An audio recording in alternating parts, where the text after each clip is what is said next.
This show is part of the HeadStuff Podcast Network.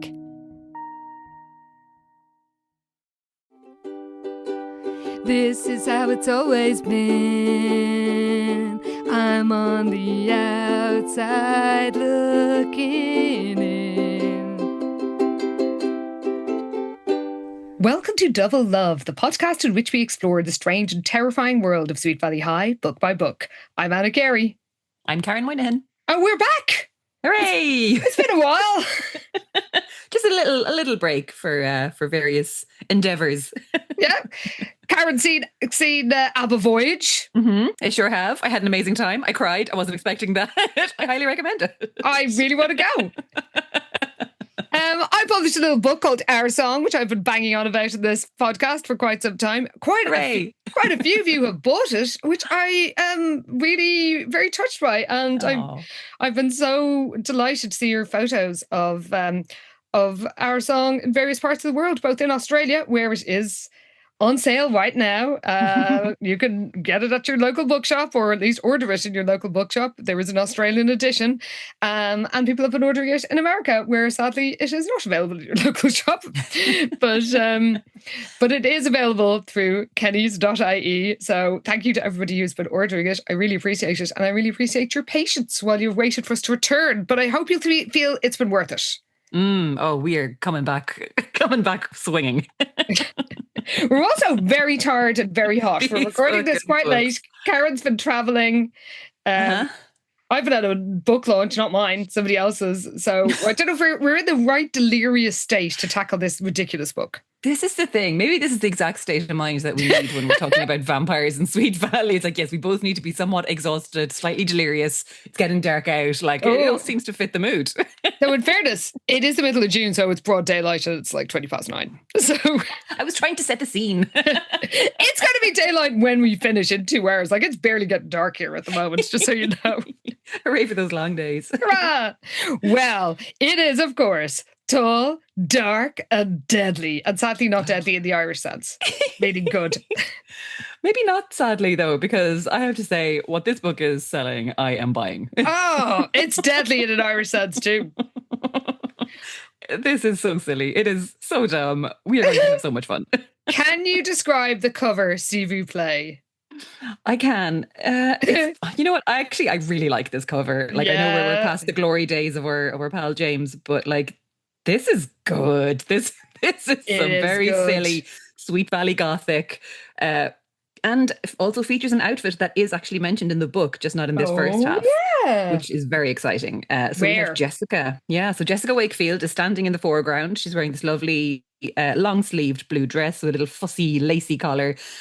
You know, she's kind of giving Victorian Ghost. I don't know, Barbara Core. Borrowed it off Barbara, who was hanging out by the cliffs, as she is wont to do. That is a Barbara Core cover, actually. This is 100% Barbara Core, yes. So Jessica is really stepping on her territory here. Because she is standing in front of one of these, like, you know, Gothic revival, Victorian kind of American mansions with like a turret and a big fancy porch. There's like a spindly tree beside it as well. Huge big full moon in the background. We've got clouds. It is highly atmospheric, like so dramatic. It's so funny. There's also a figure standing in an upper window up on the first floor, staring down at her. Now, the way it's painted looks like it's actually a statue. Yeah. But just because of the colours, I think. But, you know, I guess we're going to find out more about this mystery figure standing in this quite impressive mansion, really, which actually looks much better than it is described as being in the book. I was just going to say, it does look a bit more, less shabby, shall we say. It's pretty grand looking. Like, that white paintwork looks pretty spot on. Nothing's peeling, nothing's crumbling. This is a solid looking house. It is.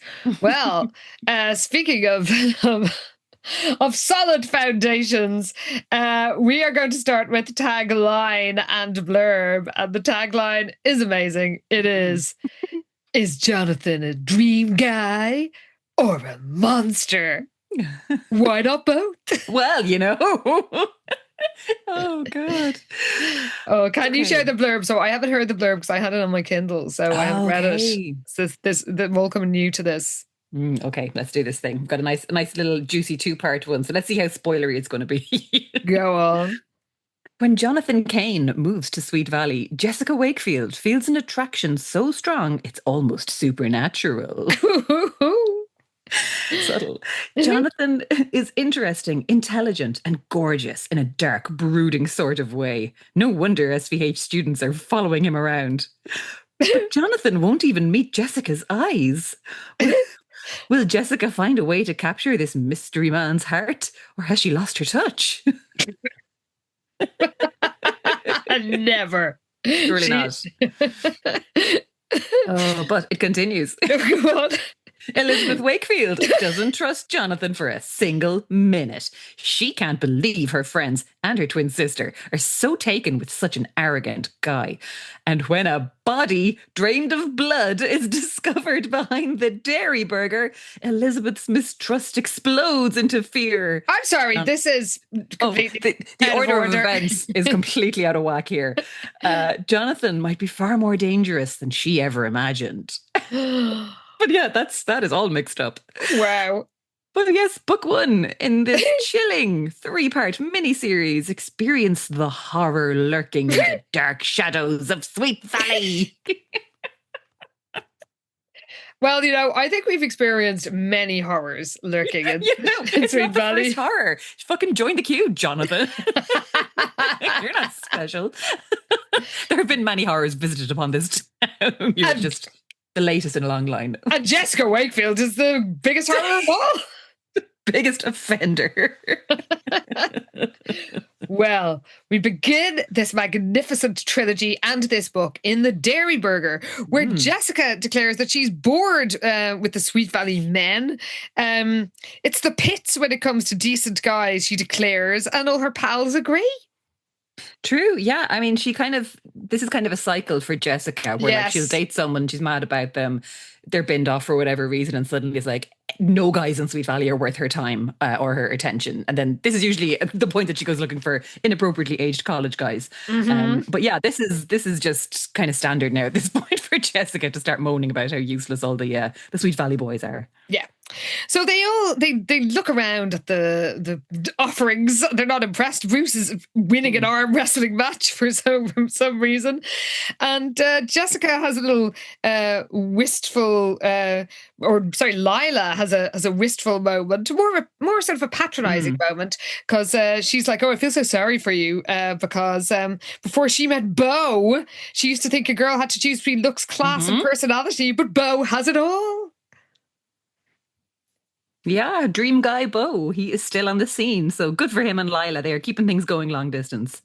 Now, funnily, I remembered, I read this book last year or possibly the year before, and I remembered that Beau, I remembered about Beau because I never heard of him before. I had no memory of Joey being in it. I think I said on this podcast that Joey wasn't in it anymore. Yes. Or at least surprise. Yeah. A terrible surprise. Oh my God. We didn't think he was the worst, but I do now. True. Well, Jessica thinks of her own summer love, Paul Mathis. She remembers that they hadn't made any promises to each other, but after all they'd shared, Paul would have a special place in her heart, and he'll never forget me either. Now, she strangely does not think about nearly being murdered by Frank Cobra. Weirdly, Frank does not come up in this book. They all seem to have got over the whole axe murderer part of the event very quickly, which again is the kind of shit that is standard for these twins. PTSD just bounces off them. It sure does. That is continuing in a long tradition. Very much so. Well, Lila has gone all francophone because of Beau. Apparently his mother's French. I don't think we got that before. So she's driving Jessica mad. Now, I have to say that I loved Lila and Jessica in this book. I thought they were very entertaining together. They were, because they do make such a good double act. And when the banter for them is written well, it is just very enjoyable. And it is in this book. At one stage, Jessica's shrieks, "Please, no French phrases, we're eating," which I liked. But Amy at one stage says, when they're talking about all the boys, says there's Ken Matthews, and how dare you? I know, sorry, it's just Paul Mathis, Ken Matthews. I got confused. I'm very tired. Amy says Ken was the last decent guy at Sweet Valley High, but he's got such a bad attitude now ever since you cheated on him. Yes. news, a bad attitude from Ken Matthews. Like, have not seen this. And I will say, I'm pretty sure he doesn't really show up in this book, or at least this far. No. Yeah, we don't know where this is going or what's going to happen to our beloved golden retriever, Ken. Yeah. There's a bit of scene setting here. He's different. Because Jessica does kind of think back about the terrible breakup and kind of brushes it off and is like, it's ancient history, whatever. But yeah, apparently it's changed him. Oh, poor Ken. Yeah. Well, of course, Jessica refuses to think about him. She pushes the painful memories to a far corner of her mind and changes the subject. She shows off her new diamond earrings that her grandmother gave her, and they're so amazing that even Lila is impressed. So they must be good. And she goes on about the diamond earrings for like 3 pages. It's so long. They're very good diamonds, basically, is the gist of things. Yes. So we cut to the Cassatel Wakefield, where Liz is going through her boring clothes. And they're so boring that even she thinks they are boring. Yeah, again, another kind of pattern with Liz, where she's like, oh, I'm so bland. My life is so bland. It's like, is it though? Yeah. Really? Remember Frank Cobra? He was just here. Like the nearly being murdered and the doppelganger who wants to take over your life and all the cheating. So much cheating. But she does say to herself, this is who I am, as she tries on her truly astonishingly terrible clothes. And she thinks that she would never want to change place with her crazy twin. And we get a twin comparison, which is quite, very classic one, I have to say. Very true. Yeah. But she's like, yes, Jessica likes parties. I like hanging out with Todd. Yes, I really, really like hanging out with Todd. I love him. But she knows that she's not convincing herself. Yes, something's different lately. She's things are all askew in her mind because apparently she's gotten a letter and it's really been playing on her thoughts. So she pulls the letter out from wherever she's been fucking squirreling it away in her room. And it doesn't really tell us much about this letter other than her name and address are written on it on some personalized stationery. If only that could narrow it down, because you know how these kids just love their personalized stationery for their correspondence. Yeah, so she takes out this personalized writing paper and her heart beats rapidly.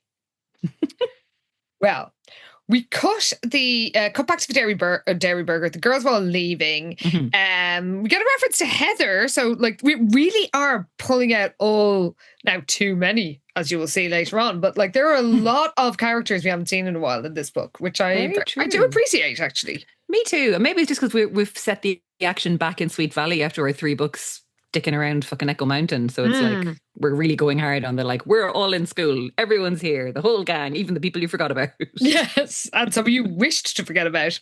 Indeed.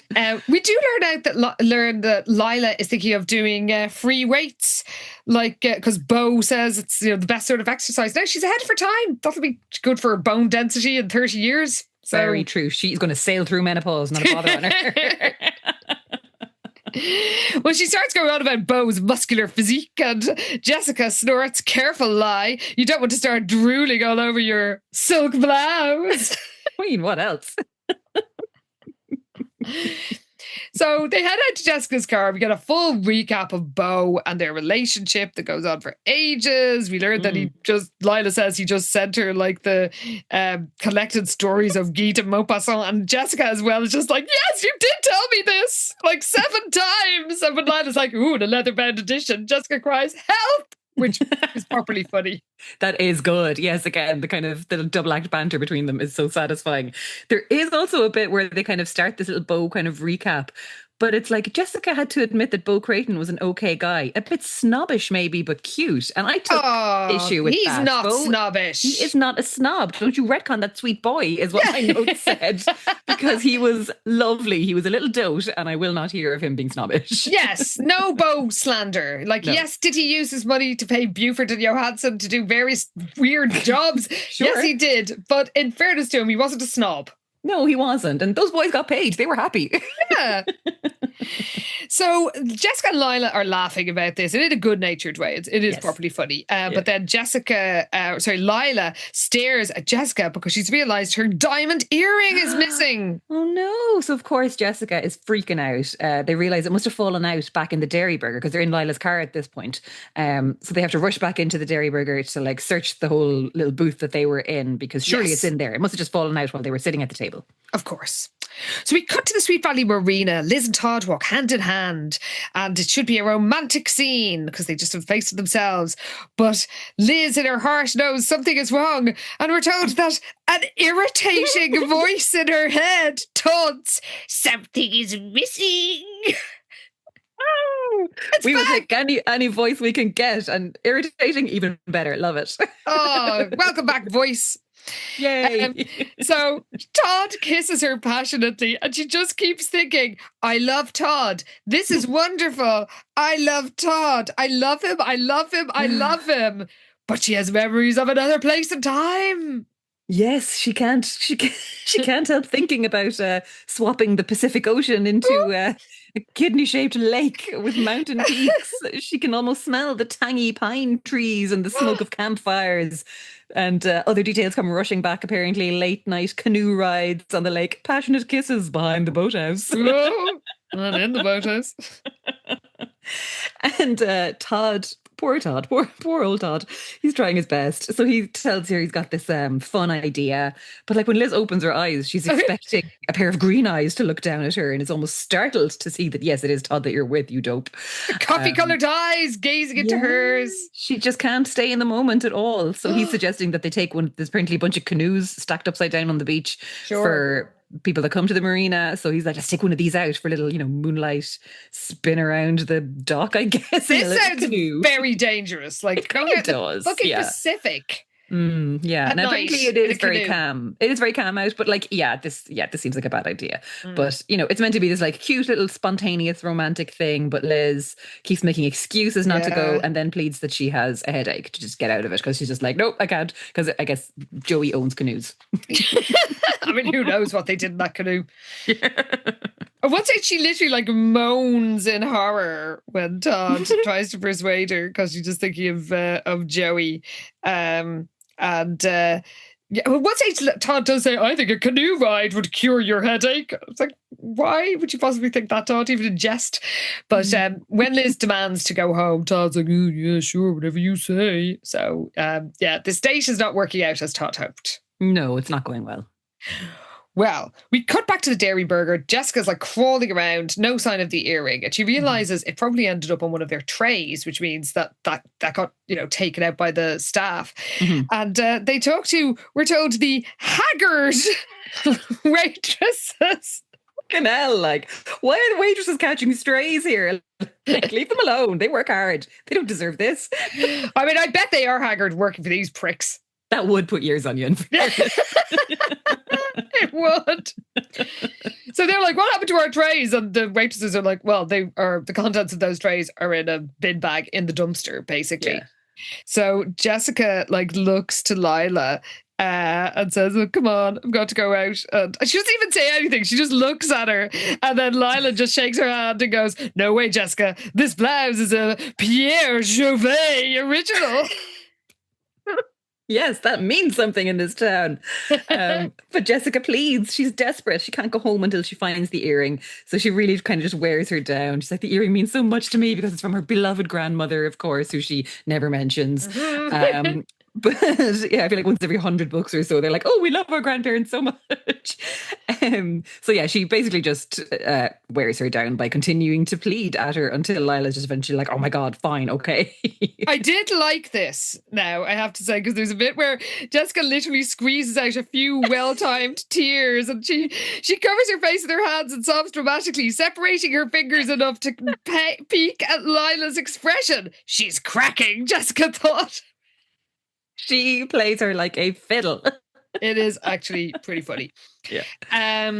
So they go out to the skip, and Jessica's wisecracking about the contents, and because it's just really disgusting, and like it's there's rotten. Just half-eaten food, and she's trying to figure out, is this their place? She was like, oh, did Sandy eat her whole fish patty sandwich? And Lila's like, how should I know? I think I'm going to puke.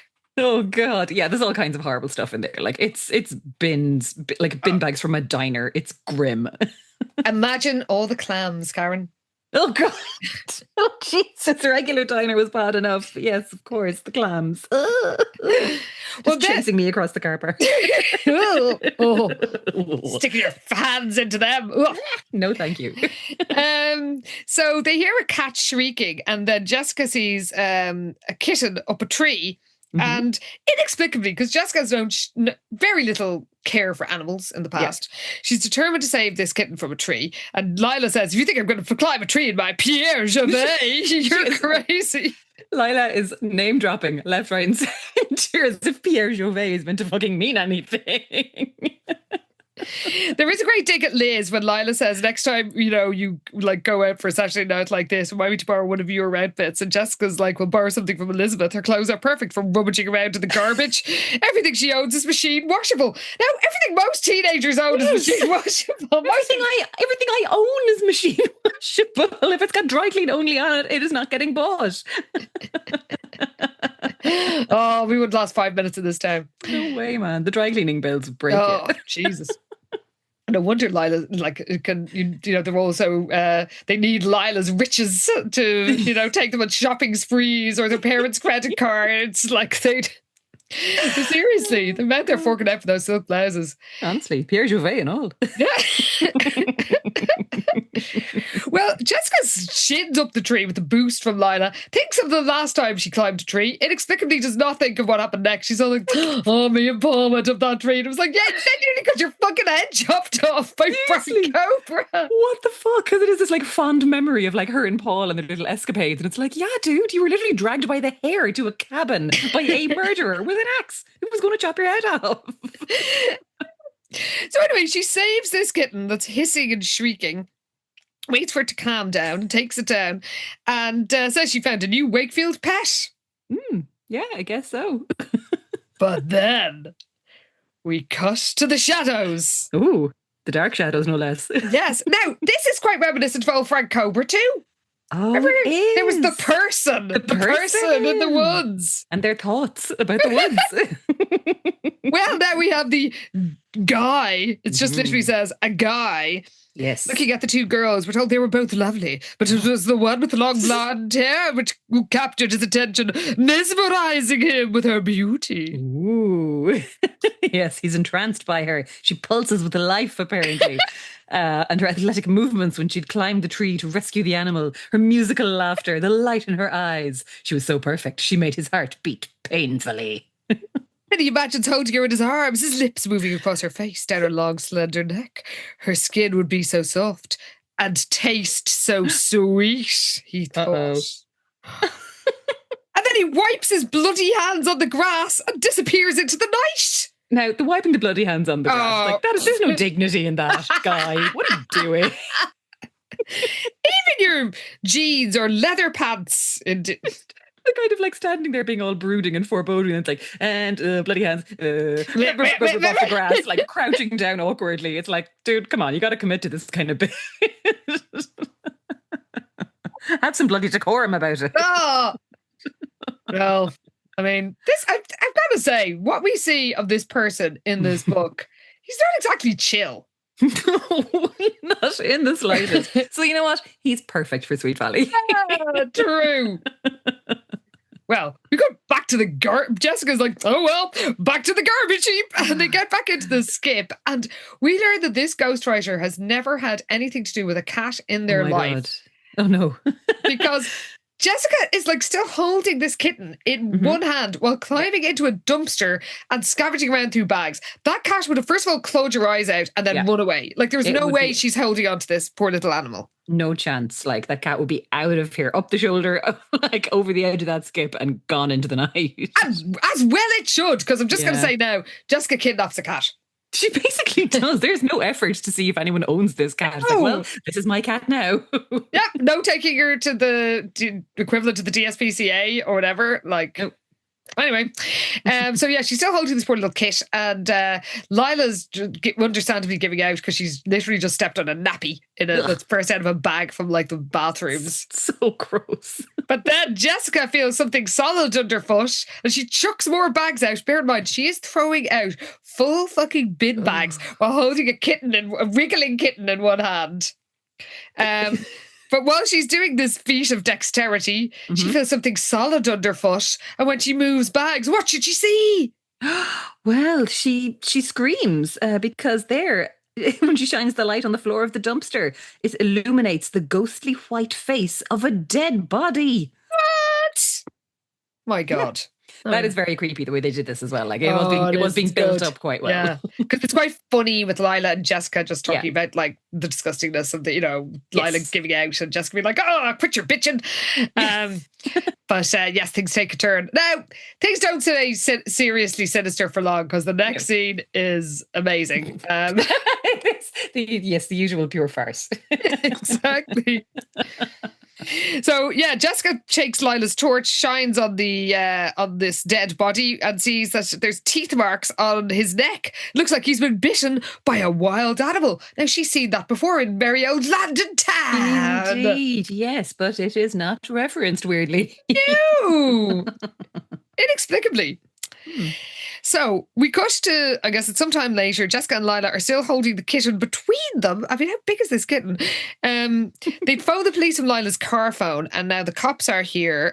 Surrounded by the frenzy, the kitten seems hysterical, we're told. It screamed and howled as if it were in pain. Yes, because, as my notes say, as well it might, because it's been fucking kidnapped. Take it to an animal shelter. He stole that cat. Jessica's literally just clutching this poor little animal who wants to get away from her. Yeah, it does feel like this cat absolutely hates Jessica. I mean, who can blame him? But like, there's no reason to think this cat was, apart from it being up a tree, that it doesn't belong to somebody. I know. I mean, they're clearly just getting it set up for why Jessica's covered in like scratch marks or whatever. Yeah, but still, absolutely. It is still ridiculous. So the cop is calling, and one of the cops is calling on his radio into this station, I guess. And it's like, Caucasian male, late teens, early 20s, 5'11", apparent cause of death. And then he mops his brow and says, unidentified animal bite to the neck. It looks as if, and he pauses, as if the blood had been drained from the victim's body. He says all this in front of this child, by the way. No, yeah, these traumatized teenagers and their hysterical kitten are just hearing all of this. It's kind of gas, and then gets even worse because suddenly the fucking Sweet Valley News are here, just blinding people with flash photography out of nowhere. Yeah, a tall man introduces himself as Eric Garnish from Sweet Valley News, and it's like, I understand you girls discovered the body while searching for a diamond earring. And the bright light flashes as Jessica's photographed. And when Garnish says, oh, sorry about that, Jessica licks her lips and pushes back her hair. That's quite all right, she replied, automatically striking a pose for the camera as she blinked away the red dots before her eyes. News is news. And then she's just like talking about her losing her earrings, and it's like, I feel terrible about losing it, but of course I feel worse about the poor guy who was murdered. Like, this is all happening while a body is being removed from a dumpster in the background of a teenager. Bizarre. And then the photographer's like, oh, come on, Eric, they're taking out the body. And then this poor victim is taken out of the skip, and the kitten howls frantically, and Jessica's like, she's as scared as we are. Yes, because a stranger has captured her. Also, why? I mean, why am I surprised by the cops in this town? But like, how is this whole area not sealed off as a fucking crime scene? Why are the reporters just wandering around taking photos of dead teens? Like, seriously, talking to witnesses, underage witnesses. Wild. Well, the cop officer Reyes. Now, I feel we have met Reyes before. Yes. Was he one of the cops? Or was there a Reyes, possibly a female Reyes? I remember a female Reyes, yeah. So I was kind of surprised when this one turned out to be a dude. Maybe they're like brother-sister cop duo, one more useless than the next. I think they investigated Liz's drunk driving, didn't they? Maybe. They've definitely popped up before, or our Reyes has popped up before, for sure. Yes. So Reyes is like, oh, that must have been very frightening. We'll try and get you out of here as soon as possible. And then another cop comes up and is like, oh, we've got confirmation on the victim's identity. Gives that in front of these randomers. Of two teens. Like, have his parents been informed? Like, what is happening here? They're just like throwing out this information absolutely willy-nilly. It is maddening. Yeah. So his name's Dean Mattingly. He was 17. He was from Big Mesa and he was last seen alive 1 hour ago. So Jessica does think, oh God, that he's only a year older than me and he was killed while I was like eating a drinking milkshake or whatever. But Officer Reyes turns back to them and is like, do you remember hearing or seeing anything strange? And they were like, oh, just the cat. And then Eric Garnett says, excuse me, Jessica, can we get a photo of you and the cat in front of the dumpster? And Jessica's like, sure, where do you want me to stand? Oh my God. Like, they literally direct her to like, oh, okay, you put your chin here and hold the kitten like this. And it's like, why aren't the cops telling them to get the fuck out of here? I don't understand this. It is insane. This is one of the most insane moments of this book. And bear in mind, it's got a vampire in it. Vampire. This is the weirdest. Like we're told, Jessica loved modelling and was more than happy to comply. She pushed the gruesome horror out of her mind and concentrated on presenting a polished image for the camera. What? Oh my God. Meanwhile, the kitten continues to freak out over her kidnapping. It's pulling Jessica's hair out. It's clawing at her, like, and then the officer stares at the kitten squirming in Jessica's arms and says, I suspect that cat was the only witness to this horrible, brutal murder. If only animals could talk, he said, shaking his head. Why are you all so useless? Bob's Burgers. Like, it's just... Just imagine a Bob's Burgers cop saying this. Yeah, I can hear Sergeant Bosco saying it, actually. Yes. Gary, what's his name? Gary, who was also in The Good Wife and The Good Fight. He plays him. Oh. Okay, I'm going to have to Google because otherwise it's going to drive me insane. Oh, no. Okay. Bosco, Bob's Burgers. Yes. Gary Cole. Is it no, it's not Gary Cole. He was in Different Strokes. That's a different guy. Sergeant Bosco, Bob's Burgers. Played by Gary Cole. It is Gary Cole. Oh, okay. So yes, that's who I imagine saying this. Like, if only you could tell. Yeah. Oh God. But anyway, yes, this is how they're all treating a terrible, brutal crime scene. Yeah, so we then switch over to Todd and Liz, who are both fucking miserable after this date. They sure are, because Todd wonders what the hell he's been doing to upset Liz so much, because she's just clearly not into it. He did his best with this date. Yeah. Oh, we didn't mention earlier that Liz had grown a picnic with cheese and grapes and like... Well, there's definitely no other kind. Exactly. Well, Todd added flowers and a bottle of chilled sparkling cider that we knew she liked. And he'd even told her listened to her bang on about writing personal profiles about Maria. So he's got the patience of a saint. You know, he's putting the work in, to be fair to him. Oh, she is an absolute cunt in this book. Like, I actively really was enraged by Liz throughout this. Oh, yeah. Like, we're no huge fans of Todd. He does not deserve this shit at all. No, not at all. Because she's just kind of snappy with him and kind of criticizes his driving at one point, and he's just like, "Oh my God, like what did I do? Why is she being so like mean like this?" Because again, he's kind of running through the whole evening, and he's just trying to think if it's something that he's done. Yeah. And then he kind of realizes, did I talk too much about basketball? And he's like, no, he hadn't even mentioned sports. And of course, we are reminded that he recently just came back from like his month at a basketball camp. Yes. He hasn't told her anything about it. And then realizes that Liz hasn't even fucking asked. Oh my God. She is such a dose. She's a dick. And like, he's really, oh God, this is relatable as well. He knows something's wrong, but he doesn't want to ask her about it because he's scared that she's basically going to break up with him. Oh, poor Todd. Which, the don't speak by No Doubt it's situation.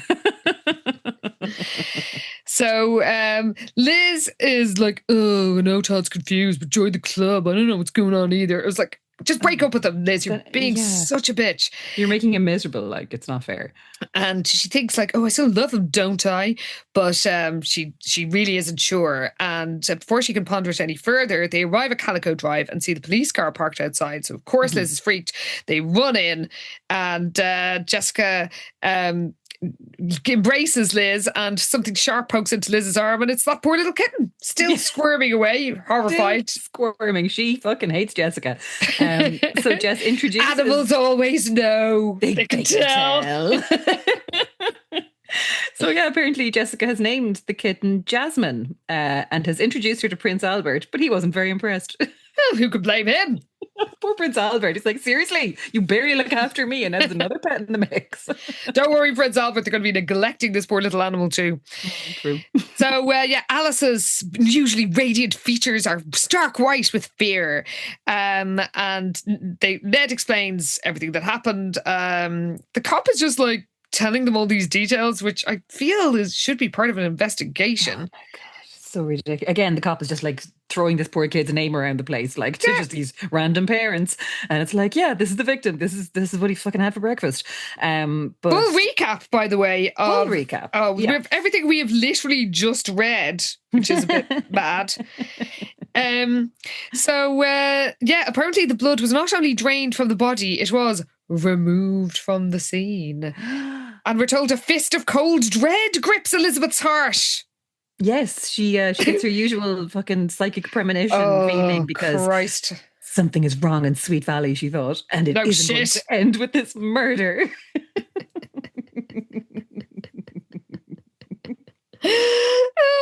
We're told experience had taught her to listen to her gut feeling. More often than not, they were right. Oh, come on. Give me a fucking break. So, Liz asks Jessica about this cat she's suddenly acquired, and Jessica reveals all and says, this cat, Jasmine, is pretty upset, but I hope she'll calm down with a bit of tender, loving care. She's in the wrong place for that. Mm-hmm. And then Jessica's like, we think she may have witnessed the murder. It's amazing that they talk about this cat like she is a witness, because again, Liz stares at the kitten and wonders what her yellow eyes might have seen that night. What story would you tell, she thought. Get me out of here, I think, is what the story Jasmine would be telling. Well, we cut to school, or the way to school on Monday morning. Jessica, the psychopath, is just fantasizing about playing herself in a true crime show reenactment of this murder. I mean, like, we know that she is cold-blooded at the best of times, but like, yeah, even Liz is like, are you fucking serious? Like, this poor kid was murdered and you're just thinking about how this is going to work for your acting career. She's like, yeah, you're something else. Jessica giggled. Thanks. Even though I'm sure he didn't mean it as a compliment. It's like, no, you're a fucking psycho. Like, what is happening here? What stage? She says, it's horribly died, I agree, but isn't it best to look at the bright side? You know, search for the silver lining, glass half full and all that. Maybe we could have a dedication to him and the credits after the show. Fucking hell. Oh my God. And Liz is like, can't understand why she's not freaked. And Jessica's all, you know what I mean? Love the limelight. Like, come back, Margot. All is honestly. I mean, nothing to forgive, Margot. You were trying to take these psychopaths out. Truly, she was going to do the world a favour. Yeah. So Liz spots Todd driving in. Oh my God, she's so awful. She like sort of holds back in the car and drives to the other end of the car park, so Todd won't see her when he arrives. And it's just really, really shitty. It is. So when Liz gets in to the school, is like the corridors are jammed, and she feels herself shoved from behind, and she says, "Watch where you're going," but the shover doesn't hear. No, he continues as if he hadn't heard her. A tall, lanky guy wearing black leather pants pushed her out of his way and continued walking down the hall. So she's fuming. She sees this and is just glaring at this guy, like swaggering his way down the hallway. And then apparently a short distance away, Peggy Abbott, because she's back. She's alive? She's just been lurking on the sidelines since, I guess, with the stolen diary. No, what was her one? Oh, it was a long time ago. She flirted with Todd. Todd, yeah, all that stuff. So yeah, he bumps into Peggy, who's carrying like a papier-mâché history Castle. project. Yeah. Yeah, an English castle. So this guy bumps into her, like knocks her into the wall and knocks everything out of her hands. Apparently he steps on her project, absolutely wrecks it. It's very Richard Ashcroft in fucking Bittersweet Symphony kind of vibes. Just barreling down this street, not a care in the world, and just, kind of wrecking shit all around him.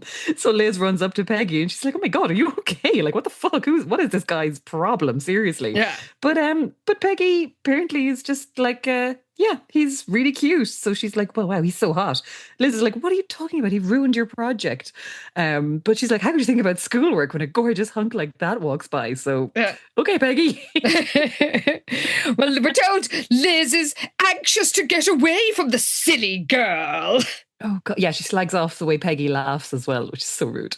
So she laughs like a donkey, which I do remember being a thing, actually, before with Chaser. There was stuff better laugh. So that's actually continuity, weirdly. Oh my God, that is not like the series. No, well, there's some things they forget, as we'll see.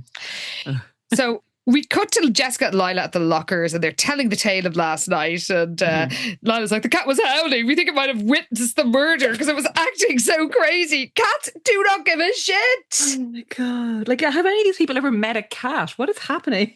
Cats would eat that body if they had got there first.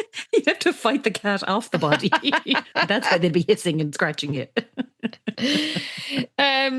They're all like, oh, too bad the cat can't talk. But Winston has a solution to that.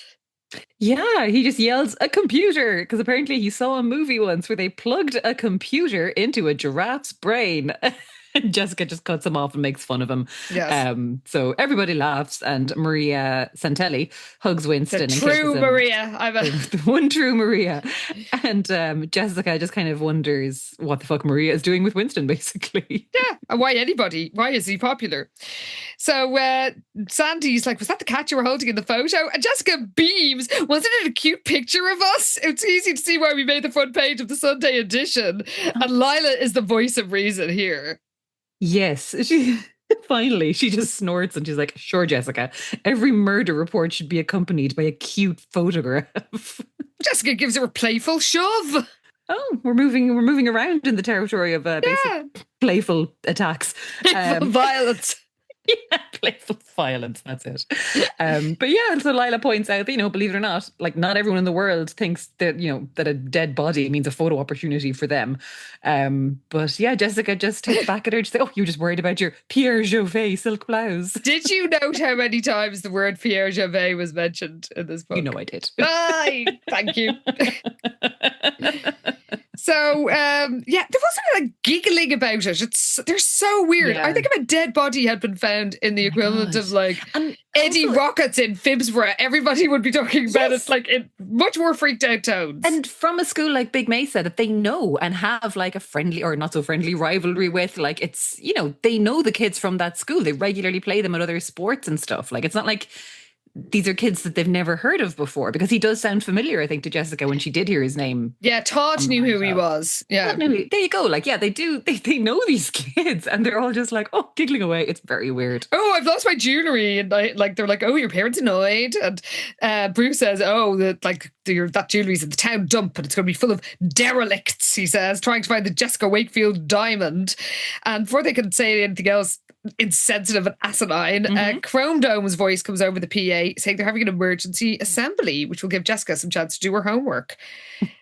And we cut to this assembly, and this is, I think, this whole assembly is Liz's worst moment in the whole book. She really, does not come out of this well. She's a real fucking piece of work in this book, and particularly, in this scene. It's so bad. Because Liz and Enid join all the students that are heading into this assembly. And Enid's like, so like, what's the story? Like, what did the police say? Did they have any clues? Like she has not spoken to Liz since this news broke. And apparently she'd called her yesterday and was waiting for her to return the call because she was so shocked when she saw the papers and she was just going crazy wondering what the hell was going on. She stayed home all day so she wouldn't miss Liz's call. Yeah. And Liz just like, she says she's sorry, but like wishing Enid would drop the subject because apparently she slept most of the day because she stayed up all night with Jessica. And like Enid's like, oh, okay, that's, she's sympathetic to her. Like Enid is being nice to her. And she's like, God, how terrible, like to have found a dead body. That's awful. She's like, do they know what kind of animal bite it was? Like, naturally, she has questions about this. She's your best friend. You haven't spoken to her all weekend. And Liz just completely ignores all her questions and is like, oh, there's Maria. And just heads off towards Maria, who has saved some seats from him. It's so fucking rude. It's so rude. And we get a full recap of Maria's backstory. And Liz is like, oh, look, let's sit with Maria. And Enid's like, oh, she's very close to the stage.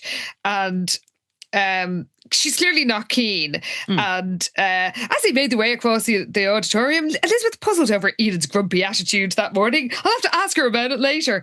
I don't know, Liz. Maybe it's because you've been actively avoiding her and are all like, oh, Maria, my BFF.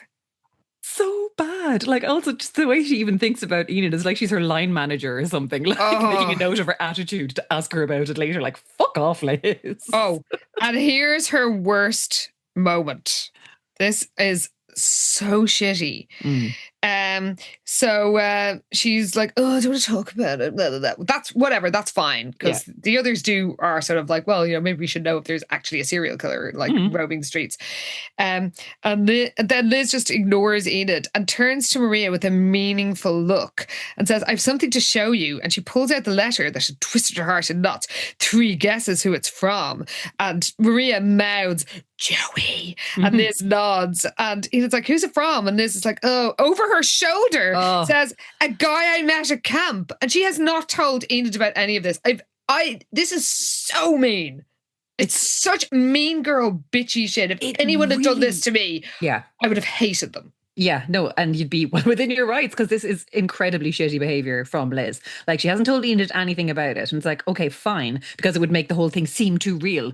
But she's talking about it with Maria all the time. Like, yeah, so this would be one thing if it was like, she doesn't want to talk about it. Fine. But you're now openly talking about it with someone else beside Enid and not letting her be part of the conversation because she doesn't know what the fuck you're talking about. She's giving her the letter. Like, she gives Maria the letter and Maria's reading it in front of her. Yeah, they have a full conversation about Joey and the letter, and it turns out Joey's transferring to UCLA from Yale. And Enid is just there the whole time. She's like, who are you talking about? Like, what's going to affect your life? What is going on? Yeah. And at one point she does just like fully have to demand and say, like, Liz, please tell me what's going on, because she's being completely left out of this conversation. Yeah. And it drove me fucking crazy. I hated it. It's such shitty behavior because they're literally saying things like, this could seriously affect your life, Liz. And Enid, as you said, says, how will what affect your life? And it's like, just to Maria, ignoring Enid. I'm not sure if I want to see him again. No, that's not really true, but I'm not sure if I should see him again, but I do want to. And Maria's all like, you got to think about this. Joey's terrific with you and Todd. And Enid is just like, what the fuck? And Liz just sighs wearily. We were told she felt terribly confused about Joey and she couldn't bear to rehash the gory details of her dilemma, especially in literally doing that, except not giving poor Enid any details. Oh my God. And this is kind of bad for Maria too. Like, I know it's probably not her place to obviously spill all this stuff, but like, she's partaking in this full-on conversation that Enid is being very pointedly left out of when she's literally sitting there.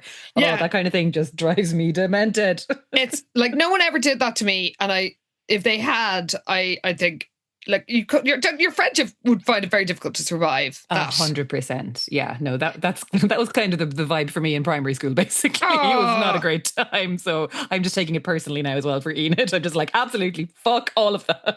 Fuck those bitches. Seriously. I was so angry with this. Yeah, it's horrible. Because she literally says, can't go into this right now, but maybe later, okay? And Enid's like, fine. Fine. Enid, seriously, just go and join your goths. Like, honestly, yeah. So Chrome Dome takes to the stage and tells them about the murder, and people start looking at Jessica. Jessica's like, guess it's my story too. Because of course she loves this. Yeah. So Chrome Dome is like, look, the police are making every conceivable effort to apprehend the killer. Are they?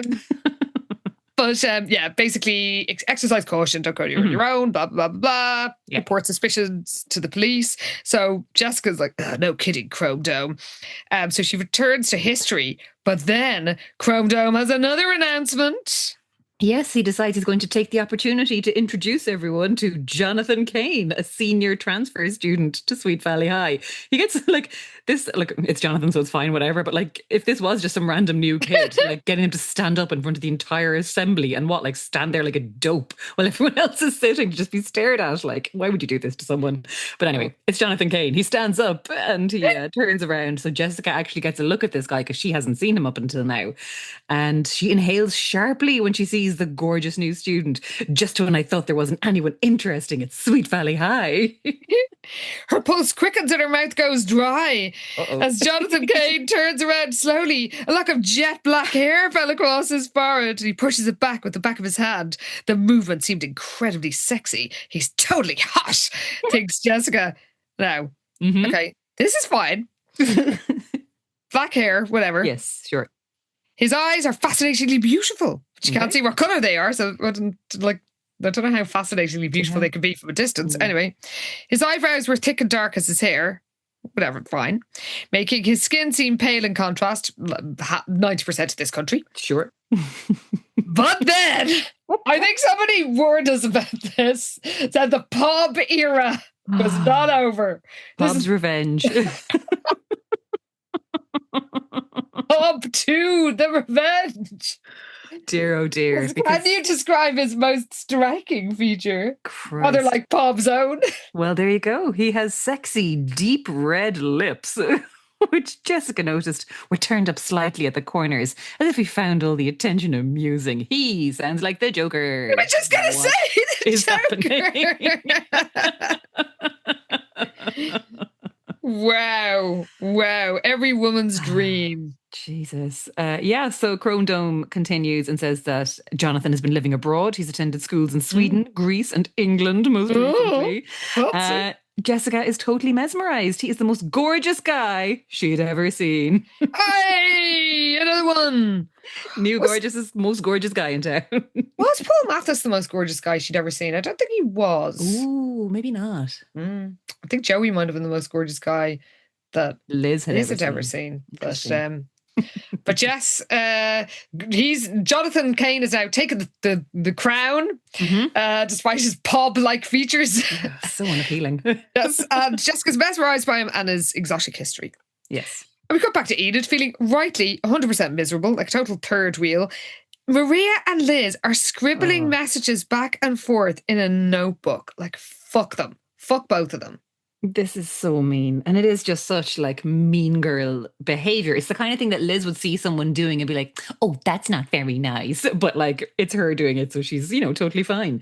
So of course, Enid is seeing all this, seeing them fucking passing their notes at each other and giggling and replying. And like, it's just so pointedly leaving her out and excluding her from this whole thing. For no reason. None whatsoever. Enid has not done anything. So she's just really upset by this. Like Elizabeth used to talk to her about everything, but now it was Maria that she turned to, and obviously Enid's feelings are hurt. So she feels like she's about to start crying. She kind of just decides she's going to try and just tune them out altogether. But then when she looks forward, her heart stops because this is the point where Jonathan has stood up and he's the most beautiful man she'd ever seen.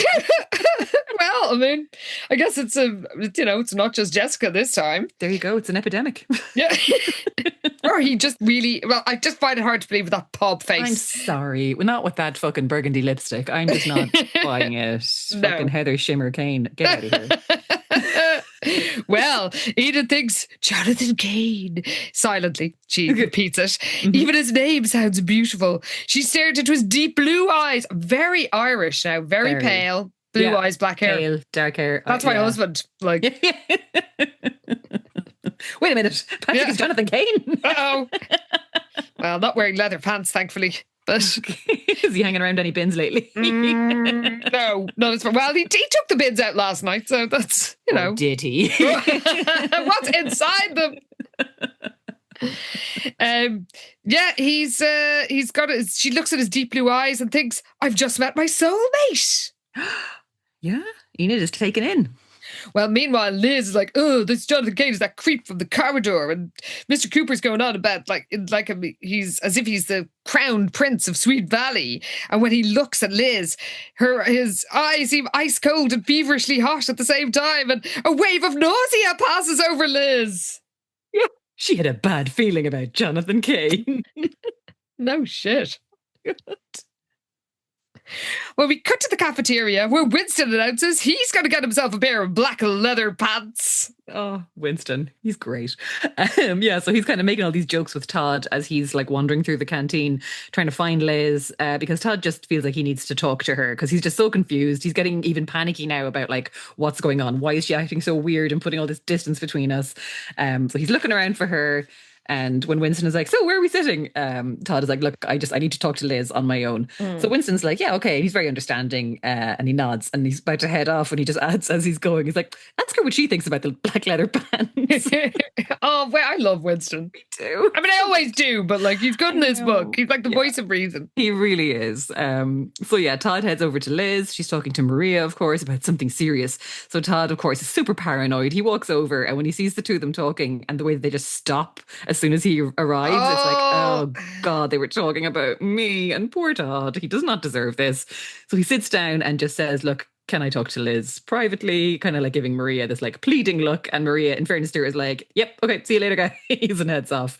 But now that he's got Liz on her own, he kind of doesn't know what to say or where to begin because like he wants to know what's going on. Yes. But he's also afraid to know what's going on in case it's just going to be something, her usual bullshit, basically, where she's cheating on. Yeah. But he does ask her outright, look, what's the story, Liz? What's happening? Yeah. She's, oh my God, she's just so terrible, like in just different ways. Because she's like, no, I'm not keeping anything from, because he says, you're keeping something from me. And she swears she isn't, but Todd knows that doesn't mean that she's not looking at him in the eye. Yeah. He's like, should I just tell her I know she's lying? And then she looks at her watch and is like, oh no, I have to print something at the Oracle office. Bye. Literally runs off as if she's been chased by a pack of dogs, we're told. She should be chased by a pack of dogs. Yeah, serves her right.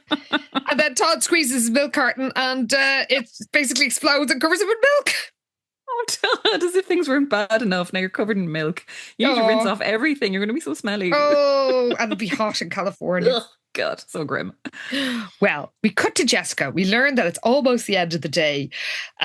Jessica has one more class left. She's as tired as I am. You can hear I am trying not to yawn. You would have got away with it if you didn't reference it. I know. You ratted yourself out. Damn it. So yeah, she's cutting French class. Yes. We learned that she has been like going full stalker mode. She even went into Rosemary's office during a free period. So in the hope that Jonathan's schedule would be lying on the secretary's desk. Why would a random student's fucking timetable be on the secretary's desk? This was such a long shot. So she came in asking some random questions about the college fair as a cover and then ended up just getting kind of stuck talking to Rosemary because, you know, she was happily answering Jessica's question and was telling her all about it. So apparently, Jessica's just been trying to find this guy all day or like get some handle on like what his classes are or something. And no luck so far, but she's preening in the bathroom with Lila. And there's some reference to like the perfume that she's been stealing from Liz because she's like, oh, my bottle of rendezvous. And Lila's like, yours, is it? She's like, yeah, all right, fine. It's Elizabeth's bottle of perfume. So I do wonder, is this going to be something, the smell of the bottle of perfume? I don't know. Maybe. Yeah, it feels a bit like Chekhov's Chekhov's perfume. Chekhov's rendezvous. The rendezvous in the first book must go off in third. Surely. Well, we also learned she's planning to skip French class, which Lila is shocked by because Beau says French novels are the most lushly romantic in the world. We have to read them in the original language. And because he's so sophisticated. But Jessica's not impressed. She doesn't see the need for French. And she brazenly walks out of the side door to the student parking lot, swinging her arms. She heads to the twins' Jeep. So I do imagine her doing a very exaggerated kind of prancing across the car park. It's like a silly little march that she's doing. Usually if she's swinging anything, it's her hips when she's walking somewhere. Oh, yeah. Nope, it's her arms this time. So yeah, it sounds very cartoonish. Well, bear in mind, she doesn't know what his car was like, doesn't know anything about him. Yeah, no, she's fully going on vibes alone. So she gets into the Jeep and is basically just spinning around the parking lot trying to figure out by fucking divining somehow that she's going to know how he gets to school, basically. She's like, I'll know it when I see it. I'm sure it's something impressive, unique and dangerous. So she does come across a huge Harley Davidson parked near the edge of the car park. So she's like, yes, Jonathan would drive something just like that. So I guess she's up on what everyone in school is driving and recognizes the unfamiliar vehicle. I don't know. But anyway, she's decided this is Jonathan's mode of transport. It all makes sense. And of course, she fantasizes about zooming through Sweet Valley on the back of the bike with her arms wrapped around Jonathan's lean waist, taking the winding road up to Miller's Point at a dizzying speed, and decides, doesn't even wonder, we're going to have a good time. This is Frank Cobra-esque. Oh my God, the spirit of Frank Cobra lives on in Jessica, of all people. So she checks her appearance, pulls out a copy of Ingenue and to browse while she waits, and then she eventually hears the bell ring. People start coming out. She's looking for Jonathan, and when she sees him, we get a reminder that Jessica still has a type from all the way back to playing with fire, and that type belongs in a zoo. She is a furry. It's starting to feel more and more real, because apparently Jonathan is moving with the sleek, powerful grace of a tiger. Dangerous, enticing, and terribly sexy. Just like a tiger. Actually crying. Oh, I bet boxes of Frosties are banned from the Wakefield house. It's just too awkward at breakfast. Jessica and her horn for Tony the Tiger. He's great. Oh my God. The grace of a lion for Bruce. And now the grace of a tiger. Fantastic. Wow. Well, Jessica is sure that this tiger man is going to make the next first move because a guy that hot won't pass up the opportunity to meet someone like me. Very relatable. It's just that astronomical self-confidence, you know, and you do love self-confidence in a teen girl, but with Jessica, it's just like, oh my God, would you get a grip? Yeah. I think if anybody has read my book, you will have a fair idea of what I was like about this when I was younger. Not that it's autobiographical, but in terms of vibes and how you would act if you fancied somebody, it is very autobiographical in that sense. And yes, assuming that the hot person is obviously going to ask you out is not in my experience. God, what a way to live, though. Wouldn't that be amazing? It would be. Well, my book would have been very much shorter. Well, it would have been a very, very short book. That's true. No, I think, yes, your way of writing it is extremely relatable and much more realistic. Well, Jess is not like most of us because she sees a shadow fall on her page because she knows that Jonathan's walking to his bike and she's like, he's probably watching me, she thinks triumphantly. And when he doesn't say anything, she chuckles softly, figuring he was shy. Oh my God. So she's going to do him a favour. So she puts on her sexiest, most welcoming smile, turns to face him through the open window. She barely gets the word hi out because the rest of her greeting is cut off by the roar of the engine because Jonathan has literally just peeled out of the parking lot without even looking at. Oh, so good. The sound of the bike dying down to a faint buzz as he drove away from the school.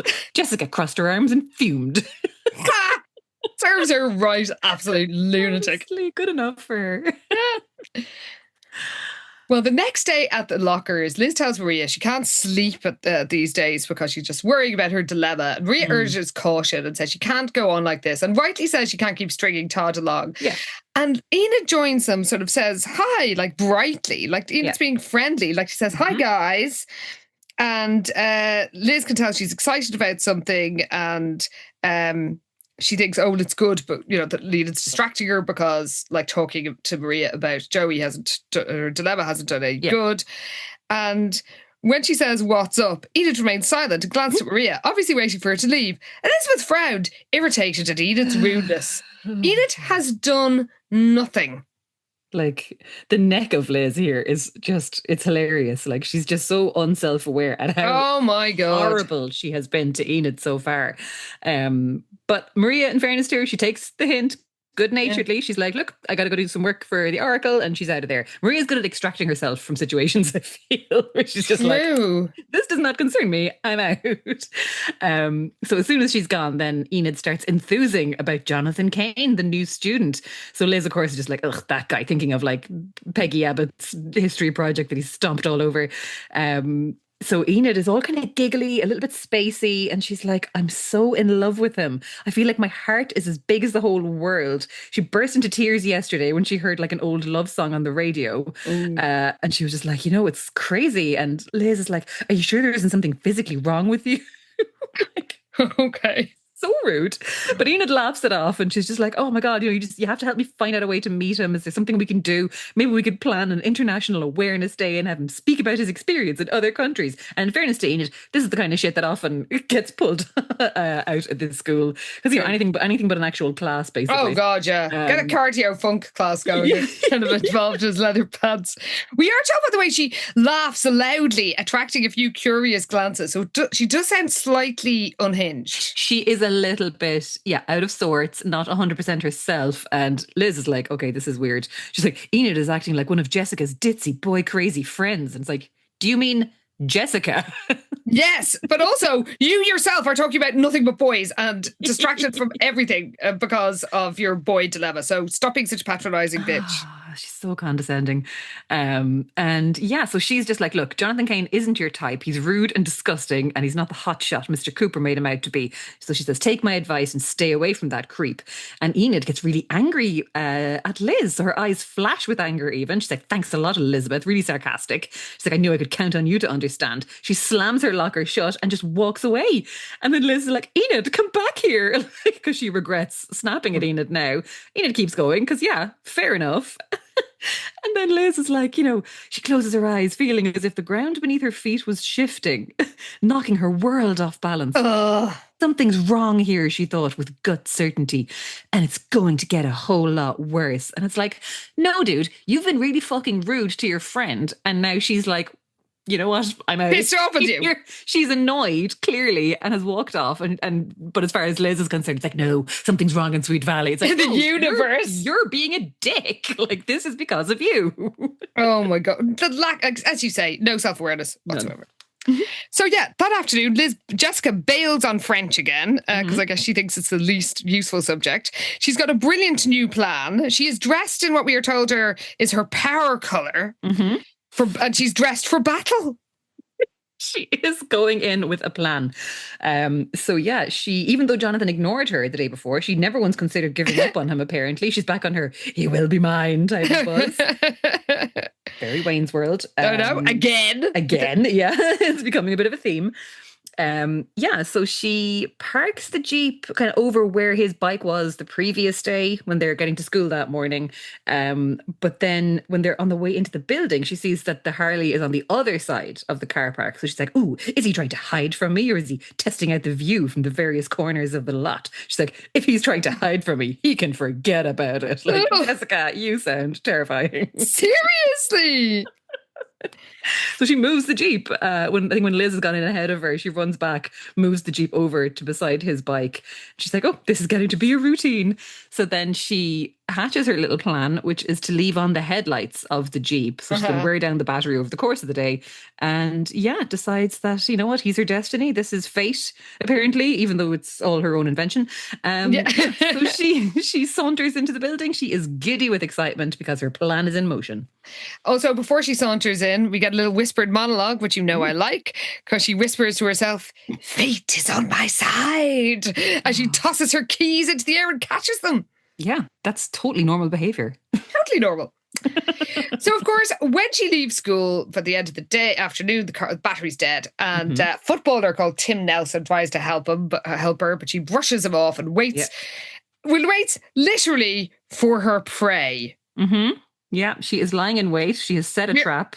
Unfortunately for her, basically every boy in Sweet Valley is straight over there like, I've got jumper cables in my car. We can help you, Jessica. And she's just like, oh my God, get away from me. Now, two of the people who turn up are Alan Walters, the Oracle photographer. Fine. And then, now, how is there so much continuity apart from this one thing? One of the most famous books, like the most standout books, for many reasons. Like, it was a groundbreaking book. It was. Yeah, it's one of the ones you remember. It's like Regina dying. This book. And like it's one of those like core texts of Sweet Valley. Because of course, one of the guys that comes up to her is Alan Walters, sure, from the Oracle, and John fucking Pfeiffer, who is just one of the lads again, apparently. Yeah, like we have had him referenced as an Oracle staffer before in this era, but it's jarring every single time. It is absolutely crazy to me. And it really does feel like it is just a continuity error, because that kid was like, he was still in the school, but he was ostracized, like, and rightly so. Like, he wasn't just, it's one of the gang, but he seems to be very much back in that kind of tertiary character mode when how, as you say, how have you got fucking Peggy Nelson or whatever the hell her name was, or Peggy Abbott. Peggy Abbott, and we can't keep track that John Pfeiffer is a fucking rapist. Like, I know, here. It is nuts. Yeah. Well, they get rid of him, or Jessica gets rid of him, like literally shoos them off, and finally sees Jonathan ambling across the parking lot, and thinks a guy that hot must cause a sensation wherever he goes, and thinks, time for Act 2. So she sticks her head under the bonnet of the car and leans over the engine, showing her legs, because she's sure that no guy can resist a girl in a miniskirt, especially if she's got car trouble. And then she can hear wedding bells and thinks, I want a beach wedding at sunset. Well, we know you do, because you were going to do that you planned that with Jeremy, the sex offender. Jessica's secret sex offender. Yeah. Sue was having a wedding on the beach, was she not? That's true. Then that was what Jessica wanted herself. Yeah, absolutely. But she only gets as far as thinking about beach wedding at sunset when suddenly the loud noise of Jonathan's motorcycle blasted through Jessica's sweet fantasy. She looked up, banging her head on the hood, to see that he has once again torn out of the car park without even looking at her. I do love this. Me too. Jessica's so annoyed she stamps her foot. Yeah, no tantrum.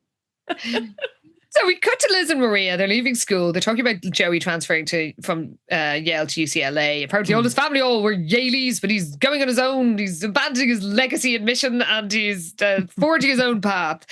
And Liz respects him for finding his own way and thinks like, oh, now he's out far from home. I'm sure he could use a good friend. Maybe I'll call him. And Maria very sensibly says, look, I know you wouldn't be just calling him as a friend. If so don't call him. Or if you do call him, admit to yourself and him why you're doing it. And Liz is like, oh, you don't mince words, do you? And Maria's like, I'm a writer. I try to say it like I see it. Yes, because that's what we're all like. Fuck's sake. Also, you're fucking 16. Like, stop it. Oh, relax. You're a school kid. Like, I wrote stuff when I was that age too. I was not calling myself a writer. I was a child. Oh. Like... But they, so when Liz kind of says this, that, she's coming in with the hard truths like this, Maria does point out that, look, you'd be telling me the same thing if our situations were reversed. So Liz does kind of take this point and she's like, yeah, okay, I probably would use a lot of the same words. So they're kind of, they're laughing good-naturedly now about the whole thing. But when she gets out to the car park, she's like, where the fuck is the Jeep? Because, of course, Jessica moved it after they'd parked up. So they eventually find her with the Jeep completely dead, battery completely worn out. So Maria offers to jumpstart the Jeep because she has jump leads in her trunk. Yes, apparently she always had to jumpstart Nicole's car because we're told there's some continuity issues here. She used to have to restart Nicole's car all the time because they used to tell her that she used to tell Nicole that there's no reason to have a car in Manhattan, but the girl absolutely refused to take the subway or a bus. I find it literally impossible to believe that a teenager in Manhattan was driving a car instead of taking public transport. The subway. Yeah, they had a whole bit about them going out to New Jersey and getting lost and everything. Like, that was public transport. It was, but also they didn't live in they lived in a small town, because remember, Maria had been living in Manhattan and then she moved to like a suburb. Yeah. So it wasn't a small town, but it was like a New York suburb. Like, it was not Manhattan. Yeah.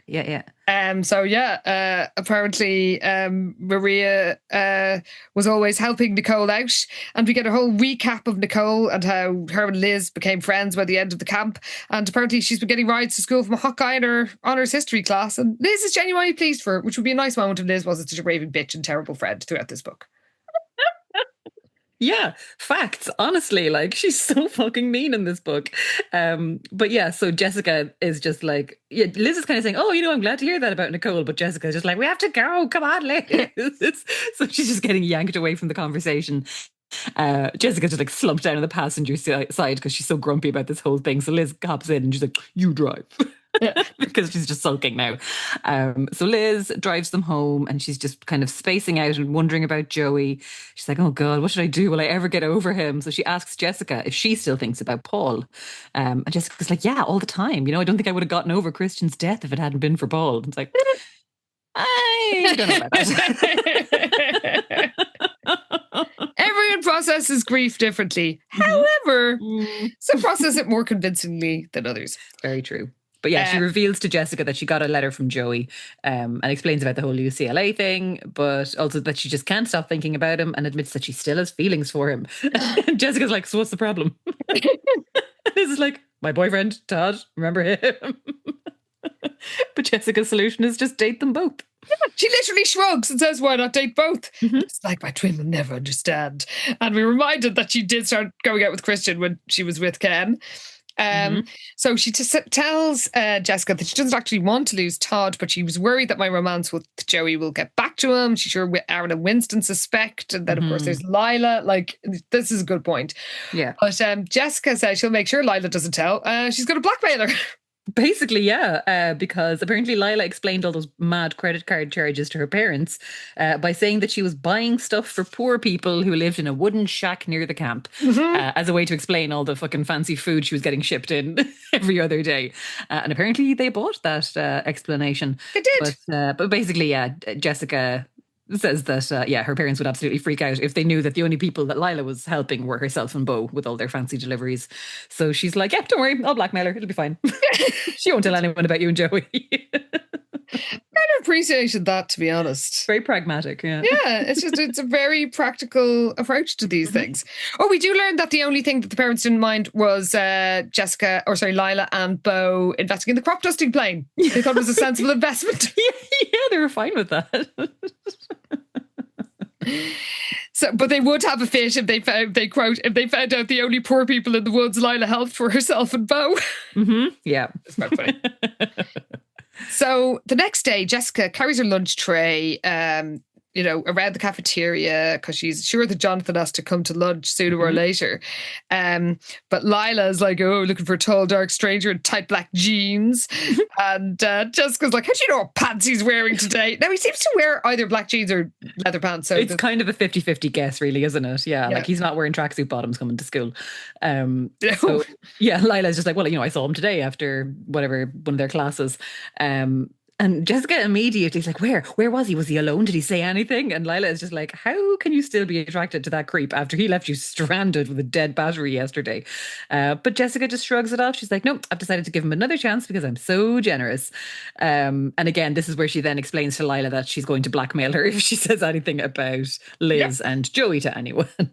It is kind of amazing. Because she says, you should understand after buying all that nice stuff for those poor people living in an old shack in the mountains. And Lila's like, what can I say? I'm a creative genius. And Jessica's like, I hope your parents never find out. And Lila's wearily says, me too. Yes. So Lila realises what's up and she stamps off. And Jessica watches her go, chuckling under her breath, and thinks, it's great to have a best friend who understands me so well. Yes, but back to her mission because she is on the hunt for Jonathan Cain. So she's looking around. She goes outside to where there's a bunch of picnic tables. Oh, yeah. She sees a guy with dark hair wearing black jeans and a black shirt with his back to her. So she's like, oh my God, there he is. But before she reaches the table, the guy turns his head and it turns out it's Roger Barrett Patman, who we have not seen hide nor fucking hair of in ages. He's alive. I know. I mean, I would have believed it if Bruce had him locked in a basement this whole time. Oh my God, 100%. I was shocked that it was him. Does he even say a word? No, he doesn't. I don't think so, no. She's literally gone, like she's swerved back when she realises it's him. Yep. So she goes back to her friends and there's a nasty little gleam in Lila's eye, and Jessica's like, yeah, thinks, all right, Lila, I didn't find Jonathan, then thinks having a best friend who understands me can also be a pain because they know when you're Failed in your schemes. So Heather approaches and basically gives them what I can only describe as an eating disorder triggering lecture, and like just this awful, awful attitude about like, know how many calories are in that, blah, blah, blah. And so Jessica and her go back and forth, and before Heather can come up with a comeback, another old face makes an appearance. They're all coming out today. I'll tell you, out of the woodwork. And here comes the latest woodworm. Which is a bit mean, actually. It's Caroline Pierce. She's over. She is absolutely buzzing, and they can all tell straight away that this means she's got some dirt.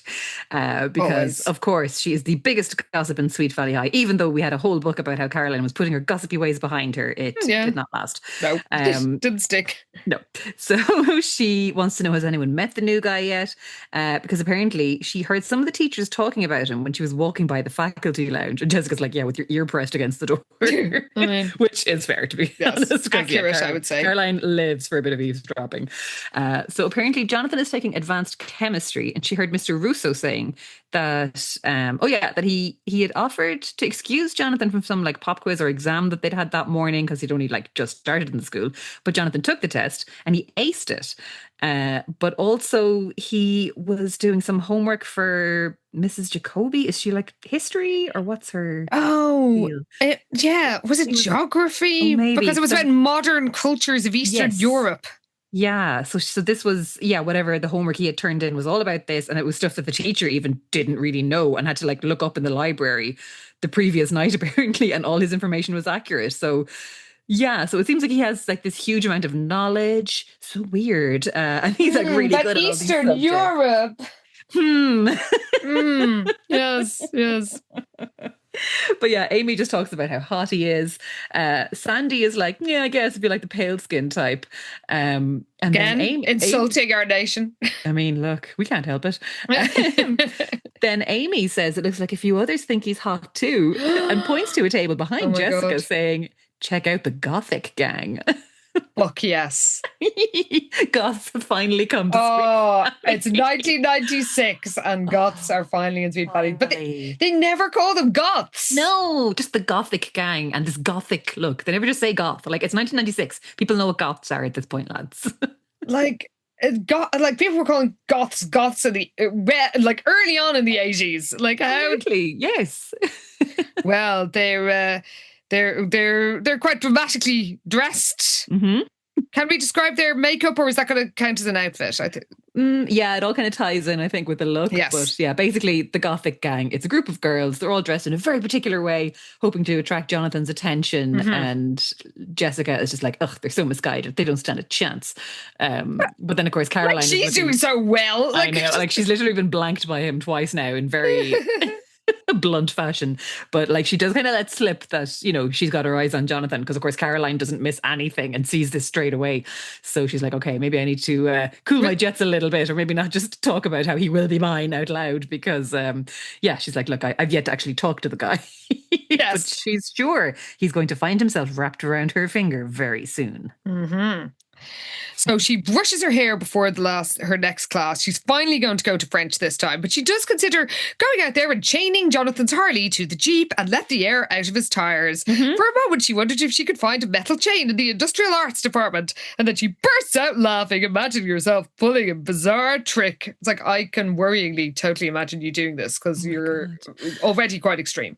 Yeah, like that would just fully fit in with past behaviour from her. And just be like, oh, well, that's Jessica. It's like, no, that's very concerning. Well, she decides she might as well go to French. By the way, bear in mind, she had a whole fucking court case, like a trial about the fact that she never turned up. And she doesn't go to fucking class. Oh my God, you're so right. Just remember this now. I mean, the entire mock trial fucking nonsense. Oh my God, that truly was a fucking fever dream. Oh, I mean... what a time to be alive that was. Honest to God. Well, she goes into French class and grabs a seat as the bell rings, and then glances at the student beside her, and her heart skips a beat. Well, what do you know? Jonathan has been sitting beside her seat in French this whole time, so she thinks to herself, Jonathan is my destiny. Well, if he was really your destiny, you'd have turned up in class before now. So. You'd have gone to fucking French like you're supposed to the last 2 days. You just talked to him days ago. Oh, God.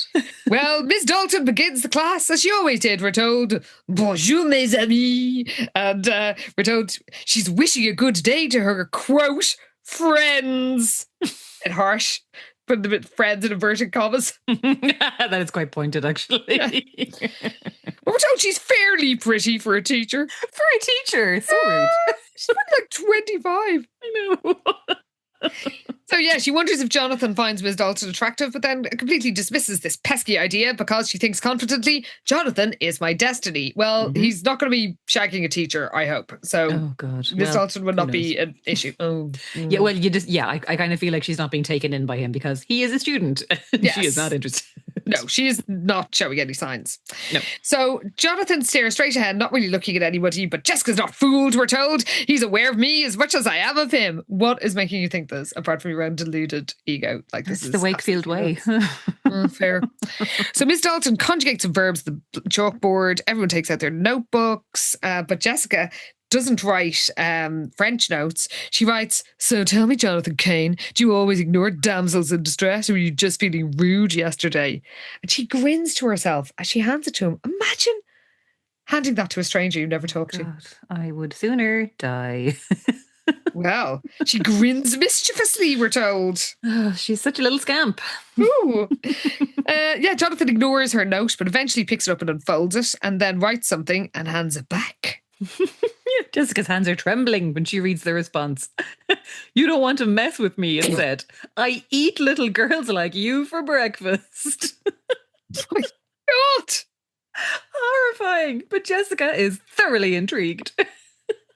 She loves a challenge, we're told. Good God, she's fully on. She's licking her lips there beside him, just as unchill as ever. Literally licking her lips. Yep. Like, what the fuck? Mm-hmm. She flashes him a sexy smile and he's not even looking at her. We're told Jessica wasn't the least bit discouraged because she loves a challenge. You can try to ignore me all you want, but I know you feel the electric connection between us. This is stalker behaviour. Like, this is absolutely appalling. He has literally not even looked at this girl. Like, she is saying all this and doing all this to a completely blank wall. This is all coming from Jessica. So he's wearing a tight black... she spends the class, we're told, studying her destiny instead of the French class. Her destiny is wearing a tight black t-shirt that shows... Oh, sorry. No, that's fine. I mean, black it's t-shirt. It's barely an outfit. It's like We've already heard about his... Yeah. Is he wearing pants? We don't even know.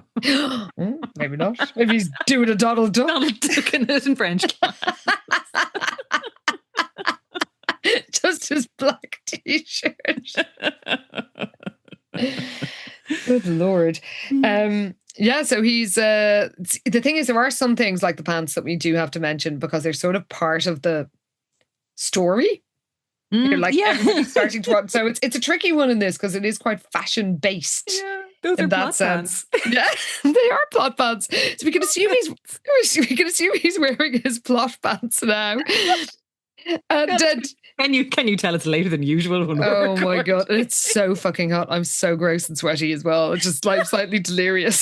So yes, his tight t-shirt shows off the smooth lines of his muscular arms, and his right hand rests on his French book. And maybe I'm allergic to Jonathan Cain. Jonathan Cain. I'm thinking of the Pob face. Oh God, that will do it. But yeah, Jessica's staring at his hand. She's imagining his long, graceful fingers entwined with hers. But then she notices an ornate ring that he wears on his middle finger, which appears to be carved from wood and inlaid with silver and onyx. Someday he'll take that ring off and give it to me, she vowed. And on that truly terrifying note, more scary than finding a corpse in a dumpster, we will end the first part of Tall. Oh, no, hang on, what is it? Yeah, it is. Tall, dark, and deadly. Oh my God, this book is so silly. And Liz is such a huge bitch. There's so much to make fun of. So much. It's so entertaining. I mean, genuinely, like, we are back. Oh, we truly are. And like, it only just picks up from here. Like, just don't even worry about it. We're not having to go through a slog of like 2.5 books of nothing. Like, they are feeding us. Oh, constantly feeding. Just amazing. So, do we have not stats but outfits? Oh, we sure do. Yes. Okay, we are starting with Liz and her very boring wardrobe when she's trying to decide something to wear, and even she's fed up with her boring beige clothes. So she studies a sleeveless pale blue cotton dress for a moment, then throws it aside, pulls out the next item, a peach-coloured knitted tunic. Now, oh my God. Like, what the hell? Who in 1996, what 16-year-old is wearing a peach knitted tunic? Truly. Who's wearing anything peach? I don't think you could get any peach clothes in 1996. Like, what is going on? I know. Everything was neon. Come on. Or like 70s stuff from a charity shop. Like 100%. What is happening? Oh God. So that was Liz's kind of few little boring outfits. Then yes, when Lila is prancing about in her Pierre Jouvet in the dumpster and being annoyed by all the horrible bin bags, she is scrambling around the place in her tailored linen skirt and silk blouse. Well, it's Pierre Jouvet, of course. You know, you got to pair it with that linen skirt, I guess. As every 16-year-old in the 90s did. Sure. It's that young executive look. It's so hot right now. Oh, very young executive, of course. We already had Jonathan's black leather pants, which we know are plot pants. Of course. And then, yes, Jessica's battle outfit for draining the battery of her car. It is a deep purple mini skirt topped with a lavender silk t-shirt. The ensemble is really pulled together by a silver chain belt that she borrowed from Lila ages ago. It's she's also got a wide silver bracelet, and her fingernails are deep rose. So she really has gone head to toe with this this particular outfit. It's all very carefully considered and quite a good bit of it borrowed from Lila, it seems. And it did not work. Oh, it did not. Which is the best part of this. He did not even look at that bitch. He didn't. No. And then finally we have the Gothic gang. Oh, yeah, we do. So Jessica turns to see a group of girls dressed in dramatic black and white. The and white is kind of throwing me there because it's like black and white is not very goth. Tim Burton stripes. It is. We're going a bit Beetlejuice with this. Yeah. Oh, yes. So yes, they're wearing reddish black lipstick and heavy black eyeliner. Oh my God. Lila shudders and calls them fashion misfits. And yeah, everyone's like, oh my God, the state of them. And it's just hilarious that like a bit of eyeliner and some black clothes. They're just completely bamboozled by this. I truly would love to know what the Sweet Valley crew would have made of me when I was in college with purple hair and fishnet sleeves and a fucking homemade Slayer t-shirt. They would have had a heart attack. Well, we remember what happened when Lila had a purple streak. They lost their minds. Absolute deviant behaviour. Yeah. Yeah. Oh, well, now, if you think that the Gothic gang were good in this, you ain't seen nothing yet. Like God, this. It's so good. So good. It's so funny. And when we say funny, we do not mean intentionally funny, but very, very funny for us. Yes. So yes, we will find out more in 2 weeks' time. Is that all for outfits? Because that's pretty good.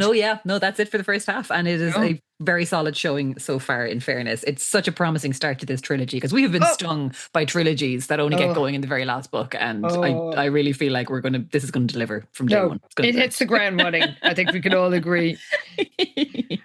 Well, thank you so much for listening, everybody. And we love hearing from you. You can, of course, contact us on social media at SVH Podcast. Yes, you can send us an email at svhpodcast@gmail.com. And we are most active on Instagram at SVH Podcast, of course. Personally, I have to thank everybody who commented on the amazing artwork that Karen did to mark my book coming out. Thank you so much for everybody who sent good wishes. I read it all. I really, really, really appreciate it. I am so grateful to everybody who ordered the book. If you did order it, it would be great if you could leave a little review. If you could do it on like amazon.co.uk or Goodreads or wherever. I'm not going to be looking at them because I found out about a 1-star review at the weekend. Not even a review, a rating. But anyway, never going back. Just don't do it. Don't look there. But yes, if you read Anna's book, do leave her a nice review. If you thought it was 1 star, keep that to yourself. We don't need to keep it to yourself. Don't tell me or anyone. Just throw some stars on our song because it deserves it, because I have read it now, and I can guarantee you're going to have a lovely time with this book. It is so good. It's so funny as well, because it is very like tender and warm, but I feel like sometimes people leave out the fact that it is very fucking funny as well. Oh, thank you. I did try. And it does have Sweet Valley references in it, including one that I kept secret from Karen for a year and a half, which is a miracle, to be honest. You know what? It's very impressive, because you truly do have, is it spoileritis that you call it? Yep. You just can't help yourself, and you did it. And the payoff was there. I shrieked. It was amazing. Hurrah! Well, I hope all of you who have ordered it, I particularly appreciate everybody like ordering it from North America. It is absolutely amazing. And and I'm very touched by it, and I hope I've had some lovely feedback from some of you already, and you've made an old lady very happy. Oh, I love it when I see like a repost of like someone who's ordered the book, and it's like a listener whose name I recognize. Yeah, it's one of our friends. This is lovely. I know. So if you haven't read it, you can always just buy it. If you have read it, please do leave a rating and review somewhere. It doesn't matter if you bought it there or not. Do spread the word. It would mean a lot, so I can keep writing books like this. And the next one is going to be available for pre-order probably in the autumn. Ooh, it's going to be news about that earlier than the last one. So there will be more. If you have read our song, I can tell you that the next book is about a character from it. So there you go. Oh, okay. Interesting. Yeah. So you'll get to see how Laura and Tig are doing. Also, if you want any help pronouncing Irish names, just send me a DM.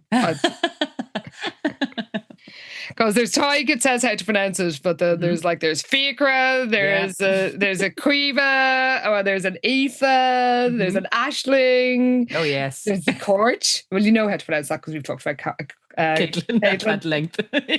But there's a Rory. Yeah, so send in your requests if needed. But seriously, I am so grateful to all of you who have supported the book. It is it's really lovely. So Thank you very much. It's been very nice to hear from you. And of course, we love hearing from you in general. Just in Point Valley Creek did say, I may have been reading too many trope romances lately, but does anyone else think this would have made an amazing enemies to lovers romance story between Liz and Nicole instead of Pop? Yes, I was very on board with this. Suddenly this was all I wanted, basically. And for the series to have ended with Liz wearing Nicole's backwards cap, I think it would have been a perfect little image to finish on. But unfortunately, that is not the story that we got. Sadly, no. There's a lot of love for Cressida, and especially her tiny little axe man. Deserved. Oh, there were some amazing, we cannot read everything, especially because we are so tired and so hot. It's so late. It's so late. The tag yourself were spectacular. We have to give credit to Rainbow Dash for starting it off saying, tag yourself. I'm the boathouse. And honestly, it's nice to finally have some time to myself. I have my own special place. Hashtag self-care. Fantastic. Oh, yeah. Okay, we really can only do a couple of these. Let's see. Oh, Lil Stargazer said, I'm Cobra's axe waiting to please the forest.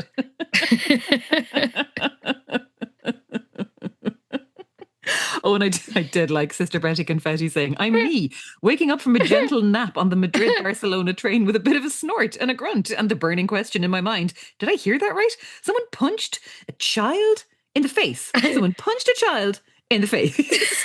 I suppose they had to do something to make Frank Cobra so unattractive. Even hornbag Jess couldn't find a way to fall for him. I love this from Lafford Minta. I'm Frank Cobra, whose parents sent him to this performing arts camp 8 years in a row, where they never taught any arts. Dreams of Julia are dashed.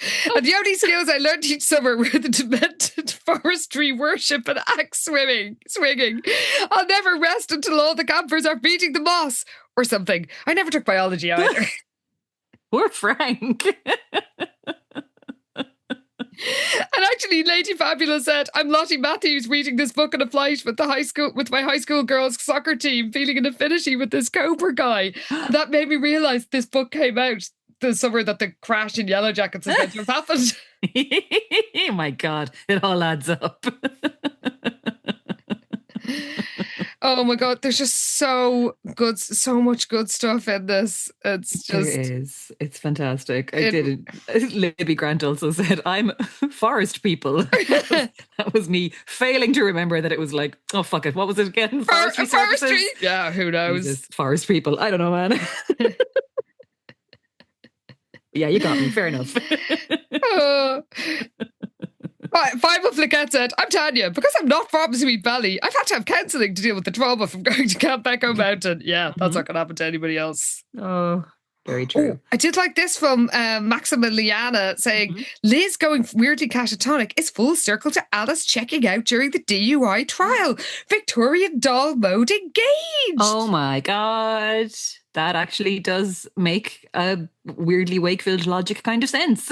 It does. Okay. Wow. We did get so much joy for Cressida. And yes, here we are. It was Miss Pesty who said, I hate to break the news, but we certainly aren't yet finished with old Joey and his red lips. Oh, boy. Sadly. Yes. He looms large over the first half of this book with his fucking letter on his personalised stationery. So, yes, I'm afraid he is lurking in the sidelines. Well, Lyra Gallia spoke for all of us, I think, when she said, no, seriously, what did I just listen to? This series was like, boring, stupid Liz drama, boring, Jessica being baseline insane, boring. Suddenly, Frank Cobra! I'm still over here just like, what? Yes. I mean, very Gutubban, the whole thing, honestly. Oh, for non-Irish listeners, Gutubban means suddenly. And it would be a big thing you do in your boring Irish essay where you'd be like, it was a nice sunny day. Bhí an Greenock Tanav, the sun was shining. Gutubban! Timpishta, suddenly an accident. Or somebody starts crying, or there's a dog, or something. Like, we live in a very, low nature drama country. So very true. It was never going to be Gutubban, an earthquake. No. But yes, that was a bit Gutubban at the end. Yes, we hope that we're enjoying you're all enjoying the much higher drama level with Frank. Now we're kind of on a Frank Cover level throughout this trilogy. This is the thing. I'm so glad that we ramped it up so hard at the end of that last book, but we're kind of keeping that momentum going with Jonathan Cain, which is definitely a big relief. I'm very pleased. Well, if this isn't enough for you, if you cannot wait 2 weeks to hear from us, because you did have to wait like 3 for the last one. We kind of left you hanging there. Yes, your patience, much appreciated. And I don't know, can you am I slightly less mad now? I don't really think I am. I think I'm sounding worse. Well, I feel like for this particular recording session, we are both exhausted and it's like 11 o'clock at night. Yes. So in fairness to us, this might not be our finest ever. By our next episode, we'll be both fully back to normal. Yes, we will. Yeah. Fully normal. It's my destiny. Won't be giddy at all. Well, actually, if you want to have a taster to see how normality is settling in, you can, of course, have us in your ears every single week by signing up to HeadStuff Plus. Yes, if you head on over to headstuffpodcasts.com, you can sign up to support the show for as little as €5 a month. And doing so gets you access to all our lovely, juicy bonus content, which is, of course, our PBA series. So we have 4 seasons of chatting about the TV show of Sweet Valley High. All the episodes are on YouTube of the TV show, so you could watch them there and then listen to us talking about them and getting slowly more and more fond of the show and the cast, and then being really sad when it finished. What a journey it was. Truly. Full on, a roller coaster of emotions. And more recently, our new era of PBA is talking shit about Caitlin. So which is Francine Pascal's other series about a girl in boarding school who loves horses and is a huge bitch. It's great. Sure is. Yeah. Yes, you'll be able to have another installment in Caitlin's antics next week. We have been warned that she gets kind of normal later on. We don't care for that.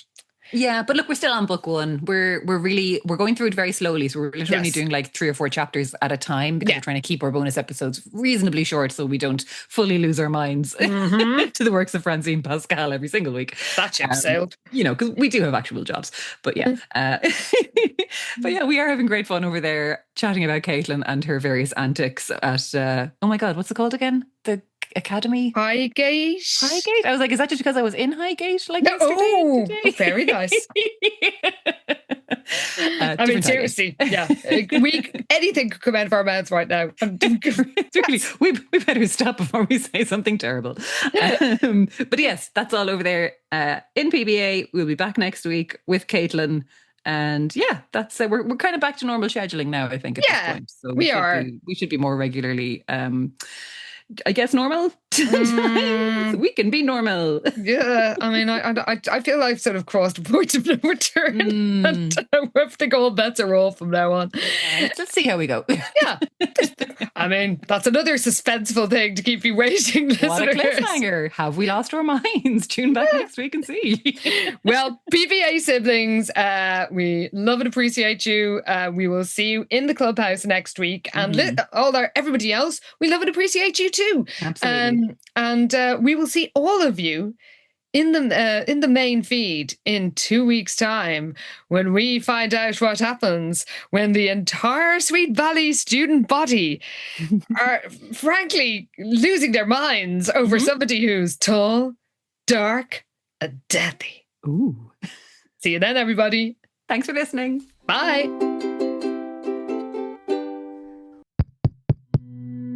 This show is part of the HeadStuff Podcast Network, a hub for the creative and the curious. Shows are produced in association with HeadStuff and the Podcast Studios Dublin. Find out more or become a member at headstuffpodcasts.com.